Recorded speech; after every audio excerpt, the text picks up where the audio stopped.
Okay, the early changes in vocabulary. Oops. Now, before proceeding into the next slide, let's just unlock some important words. What is a vocabulary? Now, vocabulary is a list or collection of words. Okay, next. Okay, when colonists settled in a new country, they have no words for many new objects on every hand of the constant succession of new experience that they undergo. According in a colonial language, changes of vocabulary takes place almost from the moment of the first settlers arrive. When the colonists from England became acquainted with the physical features of this country, they seem to have been impressed particularly by its mountains and forests, and the result was a whole series of words like bluff, foothill, notch, gap, divide, watershed, clearing, and underbrush. Now, since a vocabulary talks about list or collection of words, in this example, the people were near at the mountain, so of course they will create words that related to the mountain, such as bluff, foothill, notch, gap. Same goes to if the people are near in city areas, they will create or adapt words like streets, what kind of like streets, casino, hotels, museum parks that is related also in the cities area. Now let's proceed. Now, Native American words. Okay, Native American words like moose, raccoon, skunk, opossum, chipmunk, porgy, terrapin, and other, they form by a descriptive process long familiar in a language. Mud hen, garter snake, bullfrog, potato bug, ground frog, redbird. Three, uh, Three names such as a hickory and a live oak and the locust are new to colonial English are as sweet potato, eggplant, squash, parmesan, pecan. Contact with the Native American brought into English a number of words having a particular reference to their way of life. Nam, tamahak, kanoy, tubangan, makinaw, magazine, wangpun, squash, and papaws. Now, in this examples of Native American words, it reflects on what type of community or surroundings there were on that particular state of their life. As well as, say for example, bullfrog, potato bug, that is seen to have in a poultry farm or in an agricultural way of living. Now, if we go to Wignam, Tomahawk, Hanoi, it talks about in a sea, or they were in the places where there is a sea or way of survival. Okay, oh. Now next. Okay, national consciousness of America. Okay. Now, who is that person? You will know that on this time. Okay, consciousness of an American variety of English with the characteristic of its own led to the consideration of a standard that should be recognized. John Adam, that is Mr. John Adam, as cited, proposed for the forming of the first public institution for refining, correcting, improving, and ascertaining the English language. He strongly claimed that eloquence will become the instrument for advancement. He further believed that English is destined to be, in the next and succeeding centuries, more generally the language of the world than Latin was in the last of the French is the present age. This is due to the increasing population in America and their universal connection and correspondence with all nations, aided by the influence of England in the world. Now, um, Mr. John Adams was a Massachusetts delegate to the Continental Congress and became the principal leader of revolution. He assisted in drafting the Declaration of Independence in 1776 and was the foremost advocate in Congress. Now, Mr. Adam plays a big part in this national consciousness because he strongly believed that eloquence will become the instrument for advancement, and that is now we are living for as of today's. Now, oops. Now, Declaration of Independence. This Declaration is of Independence related to national consciousness. Now let's proceed. As what you observe in the picture background, there is the Liberty statue. Okay, the Declaration of Independence and the years during which the colonies were fighting to establish their freedom from England produced an important change in American psychology.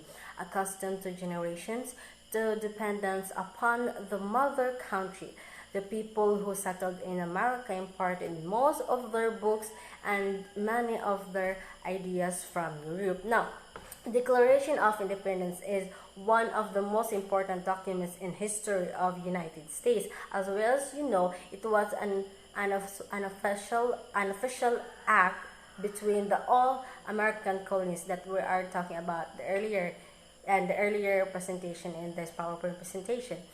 In declaring the independence from British rule, the war between the colonies and the Great Britain was called the American Revolutionary War, and that Revolutionary War, the people who settled in that America imported most of their books and many ways of their ideas from Europe. Now next, okay. Webster influence on the American language. Now, in this part, we will know to get better who is Webster or Noah Webster. Okay, this is Mr. Noah Webster. He is the author of American Dictionary of the English Language. Noah Webster, 1758 to 1843. In 1828, he published an American Dictionary of the English Language in 2 quarto volumes. He was animated by the persistent purpose to show that the English language in this country was a distinctively American thing, developing along its own lines and deserving to be considered from an independent American point of view. Now, by publishing this Noah Webster Dictionary, it influences a lot in English language in its maximized quota of spreading, developing, and to eliminate the independence of America. Next. Okay, the difference of British and American spelling. Now, in the previous slides in this presentation, we talked about the British and American words, but now we are talking about on the spellings. The differences often pass unnoticed, partly because a number of English spellings are still current in America, partly because some of the American innovations are now common in England, and in general because of certain alternatives are permissible in both countries. The spellings reform was simplified by Webster into his American Dictionary of 1828, and from this they have to into our present. Now, as what I have said earlier, that Noah Webster Dictionary really contribute the differences of this British and American spelling. Because of that book, they were able to exemplify some permissible of both of these countries. Now next. Okay. Examples of British and American spelling. Color, honor, labor. Okay. Now, by observing the words in this slide, football, soccer, autumn, fall, coriander, cilantro, resume, CV, staff, faculty, maize, corn, porridge, oatmeal. Now, they have different spellings, different words, but the thought or the main meaning of these words are the same. So we say, for example, football, soccer, different words, different spellings, but they are both an American sports game, as well as in curtains or drops and wardrobe or closet. Wardrobe and closet, different words, different spellings, but they are both rooms for clothes, as well as trousers and pants. Now next. Okay, another example of British English and American English. High street, main street, car park, parking lot, flat, apartment, lift, elevator, university, college. Now, say for example, lift, elevator, different spellings, different words, but the meaning of this is to alleviate something. Now, regardless on the spelling, in this part, tire, favorite, color, theater, theater, pajamas, airplane, program, jewelry, draft, mom. Now, in the British English, it's very old. We suddenly see this type of spellings, and while in America we usually use this as a standard English. Now, regarding on the spellings, most of the time these British words put or changes this. For example, they put letter U in between O and R in the word favor, as well as in color. And while in theater, they interchange the R and E. Now, some really changes words like tire. In the British, they used Y, but in American, they use letter I. Now, let's proceed. Now, the American dialects. Okay. Now, as what you observe in the slide, there is a map with the names of these American dialects. Now, it is very important to learn these American dialects because because it is a gateway to learn more about this English language in America.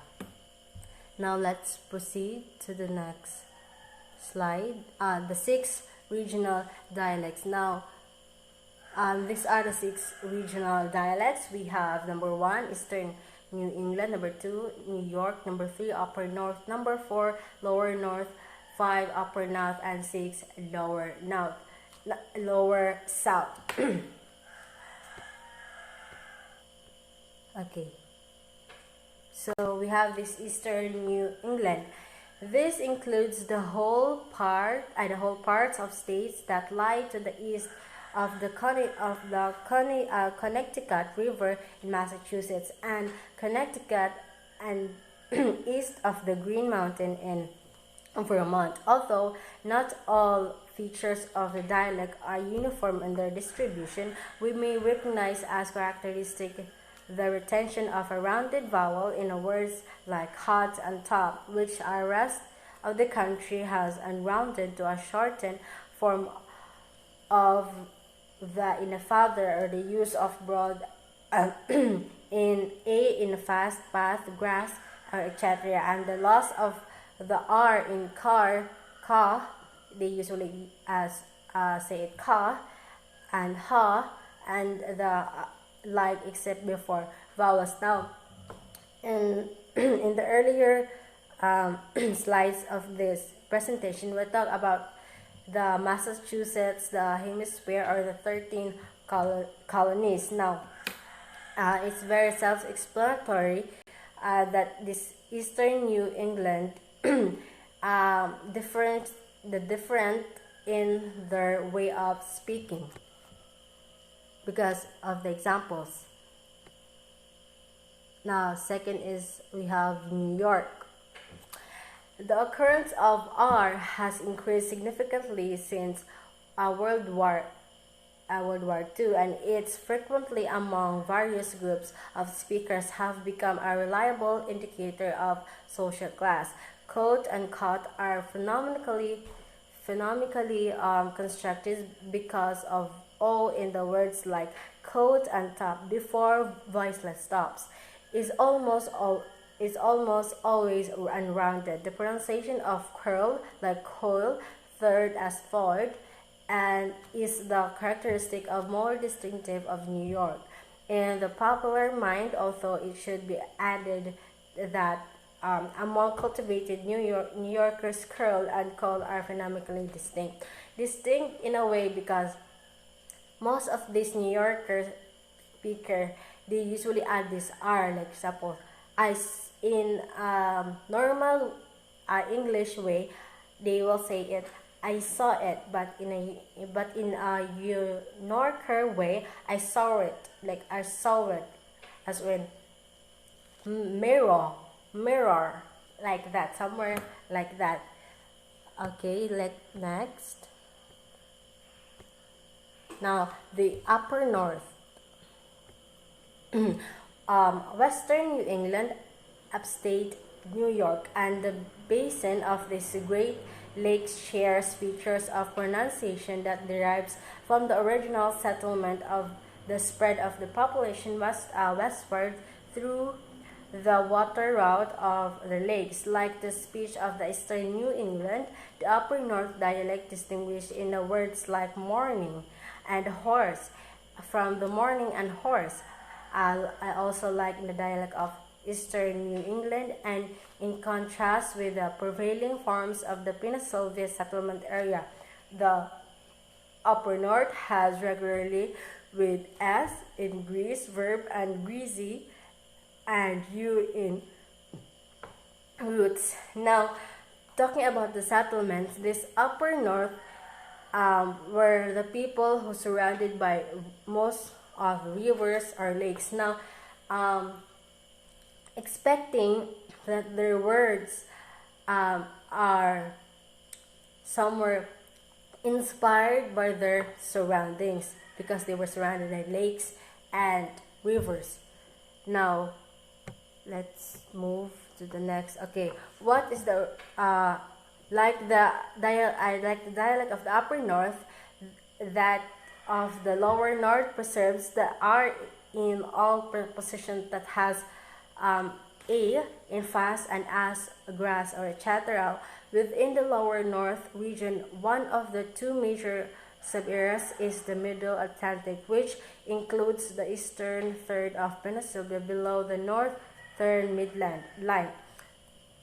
The southern half of the New Jersey, the northern half of the Delaware, and the adjacent part of this Maryland. The speech of these sub-areas has been unrounded vowels in forest as well as in hot or e, of egg in care, marry, and merging of o and before r and for and 40.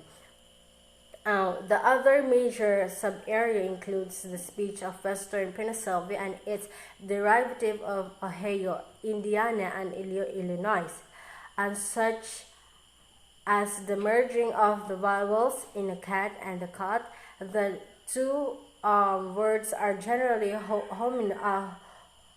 homonyms, the same vowel occurring with a considerable range of allophones in lot, John, pain, barn, law, frost, dog, fog, and foggy.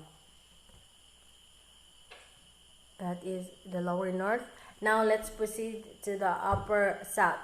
This area includes all of the West Virginia except of the counties bordering the Pennsylvania and Maryland in mountain regions of Virginia and North Carolina, most of the Kentucky and Tennessee, with a small portion of the states to the north and to the south.